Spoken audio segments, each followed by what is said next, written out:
기독교의 목사라고 밝힌 인도인 70여 명이 초청 비자를 받아서 우리나라에 입국을 합니다. 그런데 그 후로 2달이 넘게 행방이 묘연해서 법무부가 수사에 나섰고요. 그중에 일부를 잡고 보니까 부산에서 불법 취업을 해서 일하고 있었답니다.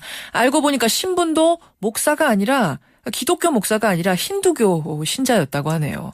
결국은 가짜 신분의 외국인이 들어와서 어디서 뭘 하는지 관리조차 안 되고 있었단 얘기인데 도대체 지금 어떻게 돌아가고 있는 건지 자세히 짚어보겠습니다.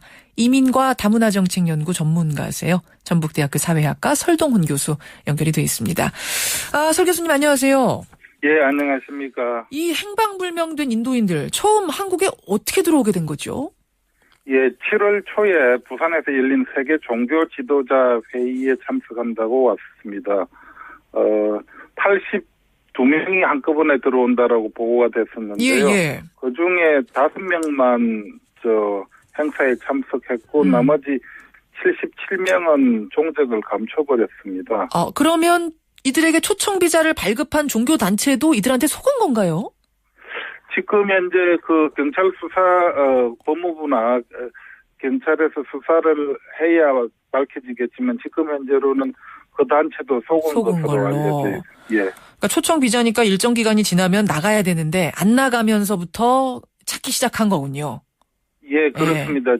초청 비자는 그 90일까지 체류를 할 수 그렇죠. 있거든요. 단기 초청이니까. 그렇죠. 근데 문제는 그 정해진 목적 이외의 활동을 하는 것은 금지되어 있습니다. 예. 그분들은 한국에서 이제 종교 행사에 참석하는 게 목적이지 취업을 하면 안 되도록 되어 있는 것이죠. 예. 나가야 되는 기간에 안 나가서 찾아보니까 그중에 일부가 잡혔어요. 부산에서 불법 취업해서 무슨 일 하고 있었어요? 자동차 부품 제조업체에서 그 생산직 근로자로서 일하고 있습니다. 나머지 인원은 아직 행방조차 파악이 안 된 거고요. 그렇죠. 파악이 안 되고 있는데 아마도 그 국내 기업에서 일하고 있을 것으로 추정할 수는 있을 것 같습니다. 예. 결국은 신분 세탁해서 불법 비자 받아 들어온 거네요. 예, 저도 그렇게 추정을 합니다. 제 생각에는 예. 그 5명은 정식으로 그 종교인으로 온 거고 들어와서 한국에서 활동을 하는데 예. 아마도 인도에서 그 브로커가 5명 서류에다가 가짜 77명의 서류를 같이 얹어서 한국 영사관에 제출한 것으로 지금 추정할 수 있을 겁니다. 중간에 그러니까 인도 브로커도 있을 거고 한국 쪽 브로커도 있을 거고 뭔가 브로커들이 개입이 된 거겠죠. 한국 쪽 브로커가 있는지 없는지는 되지는 않았지만 일반적으로 있을 것으로 봅니다. 예. 사실은 불법 체류가 많이 사라진 줄 알았어요. 그런데 이렇게 한 번에 한 국가에서 70명이 넘게 불법으로 넘어왔다니까 많은 분들이 좀 놀라셨는데 지금 우리나라의 불법 체류자가 어느 정도나 되는 걸로 추정이 되나요? 대략 18만 명에서 19만 명 정도에 있는 것으로 봅니다. 18만에서 19만 생각보다 굉장히 많네요. 한국 인구가 5천만이 넘으니까요. 예. 그럼 요즘 영화 해무라든지 황해 같은 데 보면은 배에 숨어서 밀항을 하는데. 네네. 요즘도 그런 방법으로도 들어옵니까? 방법이 어떻게 되나요? 예.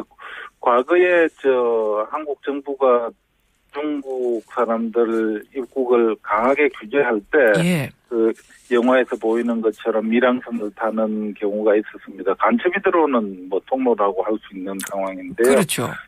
최근에는 중국 경제 성장이 활발해지고 또 국민들의 생활 수준이 높아지면서 한국 정부에서 중국인들의 입국 문호를 대폭 열었습니다. 그러면서 그 영화에서 보이는 형태는 거의 사라진 것으로 보이고요. 대신에 이번에 인도인들이 들어왔던 것처럼 관광객 내지는 방문자를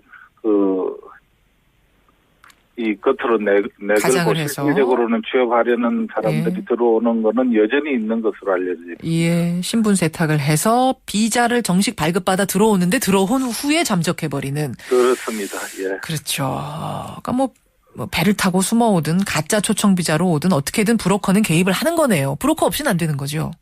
브로커 없이는 들어오기가 힘들죠. 왜냐하면 한국 출입국 관리 공무원들이 그런 사람들을 적발해내기 위한 전문가로 있으니까요. 그 전문가들의 눈을 또 속일 수 있어야 되니까. 그렇죠. 이 브로커들 사이에서 불법 입국 얼마나 거래가 되고 있다고 하나요? 얼마에? 나라마다 상황마다 다른 것으로 알려져 있는데요. 이번에 인도인들 같으면 적어도 1인당 수백만 원씩은 지불한 것으로 추정을 하고 있습니다. 예. 가령 100만 원에 77명이면 돈이 크죠. 그러네요. 예. 어떤 사람들이 주로 이런 브로커 입국 불법 체류 브로커를 합니까?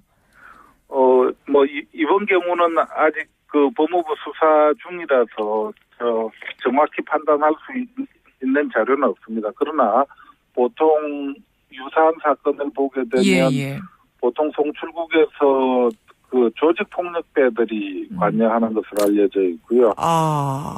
그게 이제 조직 폭력배라고 하면 우리 무시무시한 사람들인데 형태를 띠기로는 이행사와 같은 합법적인 기관으로 위장을 하고 있습니다. 그래서 겉으로 보기에는 그냥 주위의 평범한 사람들처럼 보이지만은 엄청난 목돈이 오가는 사업이라서 불법 사업이라서 이 조폭들이 관여하는 것으로 알려져 그렇군요. 있습니다. 조폭들이 브로커 역할을 하면서 입국을 시켜주는. 근데 실은 이제 우리나라 사람들도 과거에 아메리칸 드림 안고 미국에 불법 체류 많이 했잖아요. 그래서 일단 온정주의 같은 게 있어요. 얼마나 먹고 살기 힘들면 불법 체류를 하겠느냐.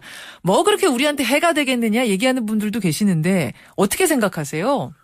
그게 그렇게 온정주의로 봐서는 굉장히 위험할 수가 있습니다. 왜냐하면 불법 체류는 국내 어떤 기업에서 혹은 사업체에서 일을 하고 있거든요. 그러면 그분들이 일을 하면서 다른 사람의 일자리를 뺐습니다. 쉽게 말하면 노동시장을 교란하고요. 또 그분들 중에서 대부분은 그냥 선량한 사람들로 보이지만은 그중에 한두 사람이라도 테러리스트나 혹은 그런 문제가 있으면 관리가 안 된다는 게 이제 치명적인 문제죠. 예, 관리가 안 되는 것도 있고요. 사회의 위험 요소가 될 수 있다는 점도 굉장히 문제입니다.